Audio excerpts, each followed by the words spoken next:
Hello दोस्तों, आज मैं आपके लिए एक बहुत ही अच्छी कहानी लेके आई हूँ जिससे आपको पता चलेगा कि हम अपनी सोच से असंभव चीज़ों को भी संभव बना सकते हैं। जानना चाहते हैं कैसे? आइए जानते हैं इस कहानी के द्वारा। एक गांव था और उस गांव में एक बूढ़ा किसान रहता था।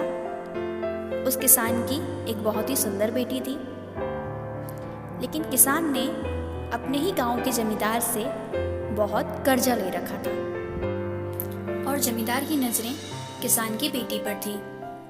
एक दिन जमींदार किसान के घर आता है और कहता है कि मैं तुम्हारा पूरा कर्जा माफ कर दूंगा, लेकिन एक शर्त है। किसान पूछता है क्या? तो जमींदार कहता है आप अपनी बेटी की शादी मुझसे करा दो तो मैं आपका सारा कर्जा माफ कर दूंगा। किसान सोचता है कर्जा है और बेटी, कैसे मैं शादी करा दूं? तो वो अपनी ये सारी बातें अपनी बेटी को बताता है। बेटी भी सोचती है कि पिता पे कर्जा है, अब क्या किया जाए। वो भी असमंजस में पड़ जाती है। तो वो कहती है कि ठीक है, हम पंचायत के पास जाते हैं और पंच लोग जो फैसला लेंगे हम वही करेंगे। जमींदार भी मान जाता है और वो लोग पंचायत में जाते हैं। पंचायत में जाकर वो सारी बातें बताते हैं और ये बातें सुन के जो पंच होते हैं वो भी थोड़े असमंजस में पड़ जाते हैं। वो भी परेशान हो जाते हैं। उन्हें समझ में नहीं आता है कि आगे क्या किया जाए। उन्हें कोई हल नहीं सूझता है। तो वो कहते हैं कि हम ये जो फैसला है वो नियति पे छोड़ देते हैं। लेकिन फैसला किसे लिया जाए? उन्होंने कहा इसके लिए हम एक काम करते हैं कि जो जमींदार है वो इस थैले में कुछ काले पत्थर और कुछ सफ़ेद पत्थर डालेगा। अब अगर लड़की झोले में हाथ डालेगी और उसमें से उसको एक पत्थर निकालना होगा। अगर वो काला पत्थर निकालती है तो जो जमींदार है उससे उसे शादी करनी पड़ेगी और जो कर्जा है वो माफ़ हो जाएगा। अगर लड़की के हाथ से सफ़ेद पत्थर निकलता है तो इसका मतलब उसे शादी भी नहीं करनी पड़ेगी और कर्जा माफ़ हो जाएगा। अब अगर लड़की कोई भी पत्थर निकालने से अगर मना कर देती है तो इसका मतलब ये है कि जो किसान है, बूढ़ा किसान जो है, उसे जेल जाना पड़ेगा और उसका कर्जा भी माफ़ नहीं होगा। अब लड़की भी मान जाती है, जमींदार भी मान जाता है। इसके बाद होता क्या है कि वो जो जमींदार है उसे एक थैला दिया जाता है और वो उसमें कुछ पत्थर डालता है। लेकिन करता क्या है कि जो जमींदार है वो बेईमानी कर लेता है। वो उसमें सफ़ेद पत्थर नहीं डाल के पूरे काले पत्थर डाल देता है और लड़की भी अपनी तेज नज़रों से उसे ऐसा करते हुए देख लेती है।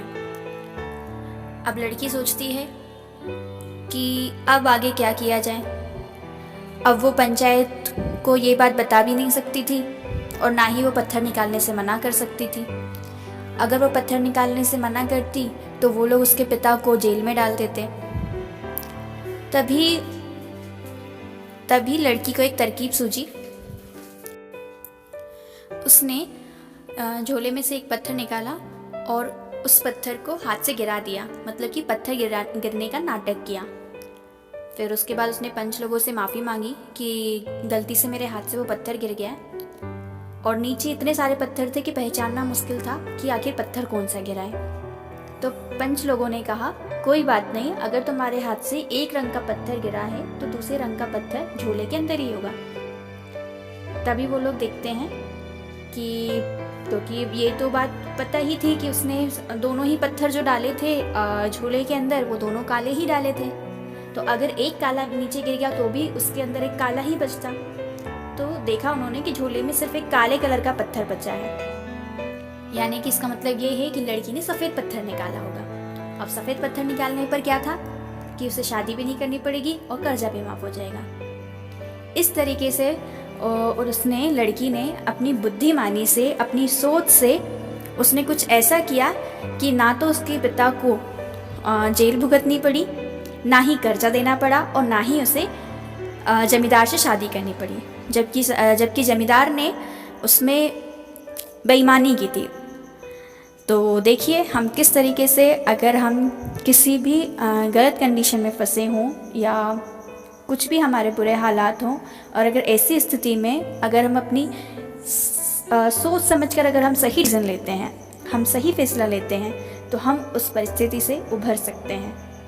अगर आपको कहानी पसंद आती है तो वीडियो को लाइक करें, मुझे कमेंट करके बताएं कि ये कहानी कैसी लगी, और इसे अपने दोस्तों के साथ शेयर करें और चैनल को सब्सक्राइब भी ज़रूर करें। Thank you.